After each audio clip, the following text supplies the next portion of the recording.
Getting you set for the 2018-19 Syracuse men's basketball season. No one better to bring on than Mike Waters, a man who's been covering this team since 1988-89. 30 years. How's it feel? Like it went by in a flash. When you asked me that but just before we started, and I kind of hesitated, it doesn't seem like it's been that long. You have to actually think back about all the teams and players, and then you're like, wow, it has been a long time. 30 years at the Syracuse.com and Post-Standard the entire time, correct? Yes. Right. And so what are some of your favorite moments and memories from those 30 years? I know there's a lot, but if you could pick out a few. The unexpected Final Four in 1996 with the John Wallace and Lazar Sims-led team and the Cuses in the house, oh my God bunch. That was a fun year, especially an interesting March.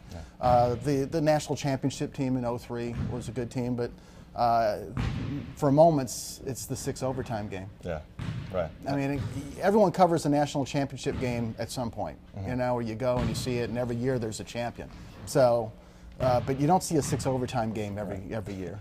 And that's a nightmare for on deadline, right? We barely, thank God, that it didn't go 7 overtimes, otherwise we missed deadline completely. Right. Now focusing on this year, 2018-19 for Syracuse basketball, I remember a couple years ago, expectations were pretty high, just like this year's team. What do you think makes this year different from that year?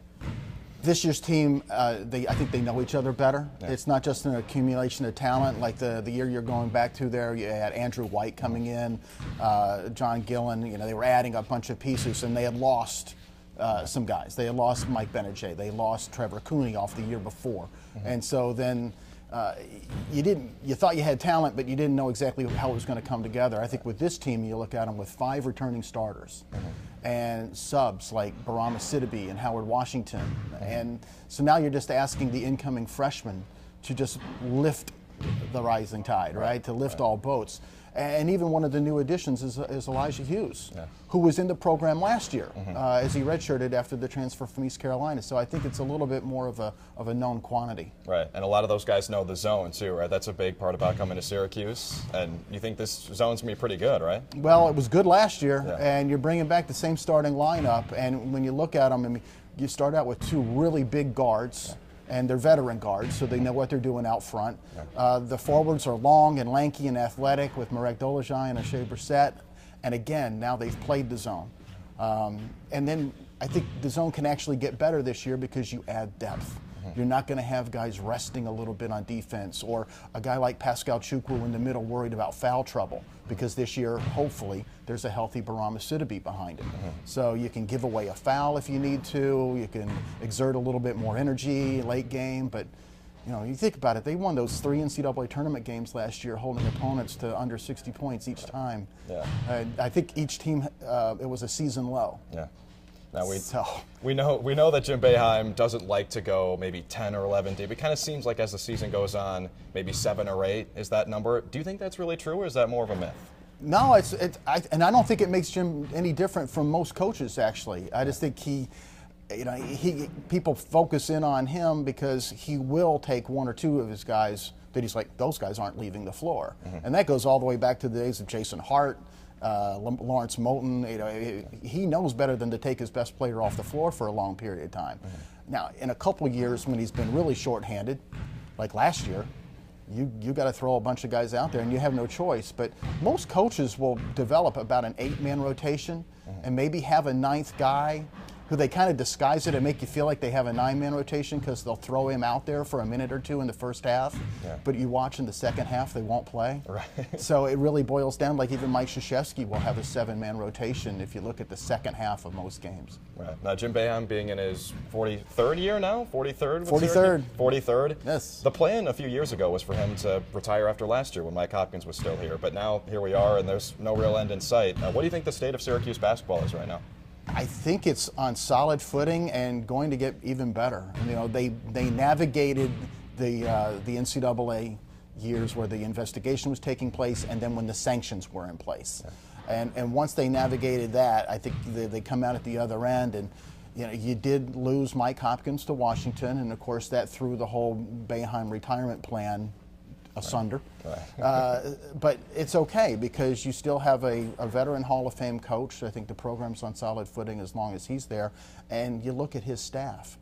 And even with the loss of Mike Hopkins, you bring in an Alan Griffin, you're bringing in another guy who knows the coach, knows the system, knows what the coach wants, and you add him to an Adrian Autry and a Jerry McNamara, and it's a well-oiled machine. So Syracuse this year coming in with a lot of expectations. A big reason why is Tyus Battle. We talked about a lot of guys returning. Were you kind of surprised when he spurned the draft and came back? Yes, because so few guys do it when they go as far as he did with the, entering his name, going to the combine, going out to California and doing pre-draft workouts, working out with teams after the combine. It's really hard for a kid to go through all that and then, in air quotes, admit he's not good enough. There were a lot of guys that stayed in the draft last year and weren't drafted at all, and obviously probably should have gone back to college. Tyus obviously approached it a lot differently, and I commend him for it. He had a different goal in mind when he entered the draft, and when he found out he wasn't a surefire first rounder, and he realized he could come back to school and accomplish some more things both on the court and off. And don't discount the off the court stuff. He's going to be really close to graduation by the time he's done here after this coming year. So yeah, I was a little surprised, but I think he made the right move for him. Right. Now, when you look at this team, and again, people expecting a lot, if you had to point to one thing that could be the turning point between whether Syracuse succeeds or falls short of expectations, what would you say that is? Can the offense get better?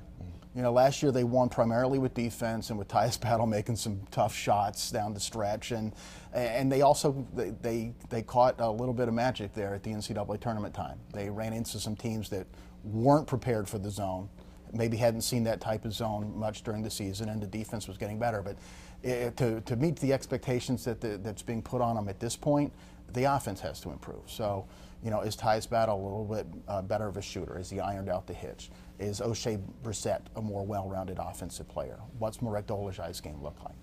What can Jalen Carey and Elijah Hughes do for this team? So if they get better offensively, they'll meet or even exceed expectations. If they're not better, if they have the same problems they had a year ago, well, I think they'll be the same team they were a year ago. Really good on defense, so-so on offense, and that can get you about to the middle of the pack in the ACC. I think they want to do better than that. I think so, absolutely. A lot of excitement around Syracuse basketball. Mike Waters from the Syracuse.com and Post-Standard. Thanks for joining us, man. Thanks for having me.